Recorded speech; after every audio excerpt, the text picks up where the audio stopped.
आपण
गाय पालन व्यवसाय केलेला आहे। 5 गायीवरून आपण एका वर्षामध्ये 30 गायी तुम्ही तयार केलेल्या आहेत।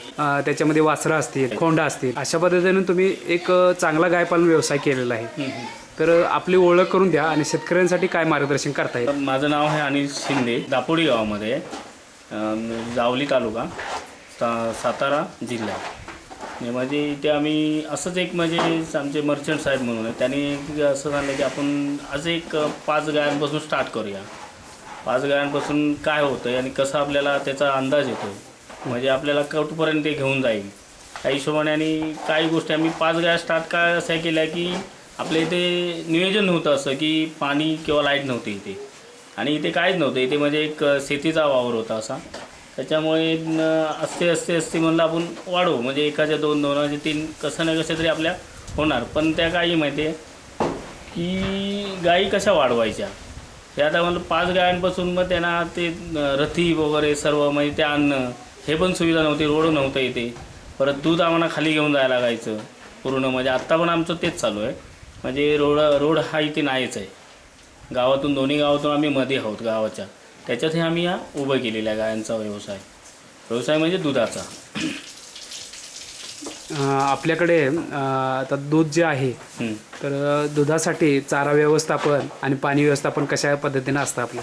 आमचं पाणी आता आम्ही टँकरने मागवतो, पाण्याचं नियोजन नाही आहे। वर्षभर आम्ही पाणी ह्याचंच म्हणजे टँकरचंच चालू आहे, आणि कोणतं असं भाड्या तत्वावर पाणी म्हणजे बोरिंग पावसाचं वगैरे ते चालू असतं, म्हणजे ह्याचं इकडनं तिकडनं जसं पाणी भेटेल त्यांचं चालू असतं त्या हिशोबाने आपल्याला भेटतं। नाही तर आमचं ते याचंच नळाचंच येतं, म्हणजे सॉरी टँकरचं।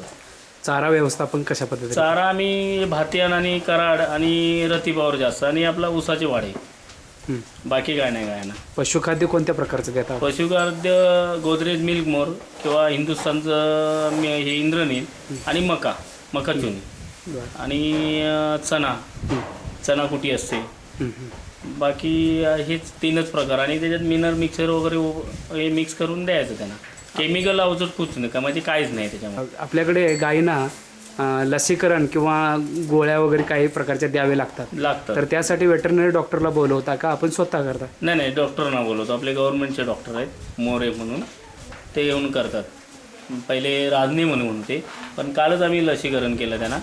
आणि त्याच्या अगोदर त्यांचं डिमॉर्निंग म्हणजे जे बोलतात डिमॉर्निंग वगैरे बोलतात ते, त्याच्यानंतर मग त्यांना आता गटसर्प जो घशाला वगैरे आपल्याला जो त्रास होतो गायांच्या तो करायचा आहे, तो 6 महिन्याचं हे असतं त्याचा, म्हणजे 6 महिन्याने ते लसीकरण करायलाच लागते। अजूनपर्यंत आम्ही केली नव्हती, वर्षभर केली नव्हती, पण आता ते करायला, पण डॉक्टर मेंटेनन्स कमीच आहे, पण आम्ही रेग्युलर डॉक्टर ठेवले आता वासरांची जोपासना कशी करता आपण? वासराची जोपासना म्हणजे त्यांना दूध देणं मेन म्हणजे, आणि त्यांचं टायम म्हणजे गायांना जसं आपण देतोय लहान मोठं त्याच्यात बघायचं की ते एवढंच खातंय म्हणून, त्याला पण तेवढंच लागतं, पण ते लिमिटमध्ये द्यायचं टायमावर आणि परफेक्ट जा. म्हणजे जसं आपल्याला लागतं तिला 2 लिटर कालवड आहे, खोंड आहे, ह्याच्यात मेदभात आम्ही ठेवत नाही. सीधा खोंडाला पण तेवढंच दूध, कालवडीला पण तेवढंच दूध. आपल्याला हे जे जनावरं आहेत हं. तर ह्या जनावरांसाठी किती क्षेत्र राखून ठेवलेलं आहे? हे शस्त्र आता आम्ही 1 एकरमध्ये आहोत. 1 एकरमध्ये, पण आत्ता आम्ही हे किती 4 कुंटामध्ये केलेलं आहे. चारा त्यामध्ये किती किती असतो? चारा आमचा त्याच्यामध्ये तुम्हाला म्हणजे अंदाज नाही. चारा आम्ही बाहेरूनच विकतच घेतो सर्व. उन्हाळा पाऊस चारा म्हणजे याचे बांध घे, त्याचे बांध घे, असं म्हणजे साफसफाई करून ते बांध काढायचे. असे आमची 4-5 माणसं आहेत, ते करून घेतात. आता तुम्ही गाईच्या शेणापासून जे अगरबत्ती बनवण्यासाठी असे जे काही उपयोग आहेत, तर त्या पद्धतीचं तुम्ही जे हे बिस्किटं तयार केलेले हे आहे, का अगरबत्ती यूज करण्यासाठी नाही, कारण हे धार्मिक म्हणजे आपलं हे एक बिस्किट बोललं जातं, हे म्हणजे शेणी बिस्किट, आणि हा रोल आहे. हे पूर्ण पॅकिंग म्हणजे मुंबईला ते होलसेल, म्हणजे मुंबईला असं कुठे काय म्हणजे समजा धार्मिक दुकानातून आता पुऱ्या मुंबईमध्ये तुम्ही जरी बोललात तरी ते विकलं जाऊ शकतं, पण इथे काय मार्केटिंग थोडा हे नाही आहे. नाही तर हा व्यवसाय चांगला आहे. म्हणजे तुमचं हवन म्हणजे लहान मुलाला धुरी वगैरे, दुसरी गोष्ट एक लहान मुलाची आई आहे तिला धुरी वगैरे देणं, त्याच्यात तुम्हाला काय धूप कापूर काय टाकायचं आहे, परत घरात शेकोटी वगैरे करायची असेल, परत असं धार्मिक वस्तू म्हणजे होम हवन असेल त्या गोष्टीला उपयोगी येतं हे. बरं. आणि आपल्याला सकाळी जर चूळ वगैरे पेटवायची असेल तर लाकूड नसेल तर ह्याचा उपयोग होऊ शकतो. म्हणजे रॉकेल एक जरा डुबवलं असं रॉकेलच्या ह्याच्यामध्ये आणि ते जाळलं तर त्याचा म्हणजे आगीचा प्रकार चालू होतो. ते आता हिरवा चाऱ्यासाठी आम्ही याला गेलो होतो बिलार साहेबांकडे, त्यांच्या आहेत 14 गाई, त्यांच्या इथं पण आम्ही मका होल्डर जे हिरवा चारा बोलतात मक्याचा, तो आम्ही बघायला गेलो होतो. अतिउत्तम वाटलं. ते आम्ही आता चालू करणार आहोत इथे आमच्या इथे.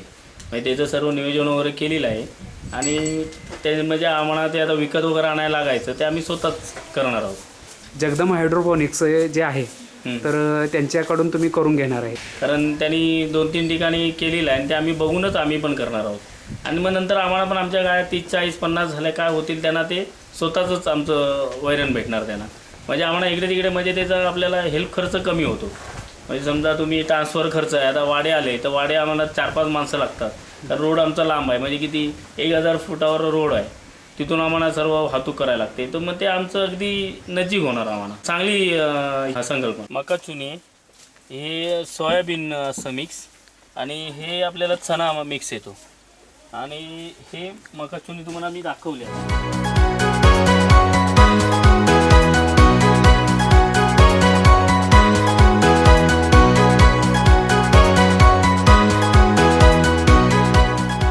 म्हणजे ह्या लेडीज लोक आमची जी आहेत ह्या हाताने म्हणजे एक साचा असतो, साच्यावर आम्ही हे शेणी, गाईचं शुद्ध शेणी अगदी, म्हणजे म्हैशीचं वगैरे त्याच्यात मिक्स येत नाही, प्युअर, आणि जळायला पण चांगले अगदी अगदी पॉवरफुल. म्हणजे तुम्ही जरा जरी जाळली ना तर पूर्ण तुम्हाला दूध बीत त्याच्यावर काय गरम करायचं असेल तर बिंदास करू शकता.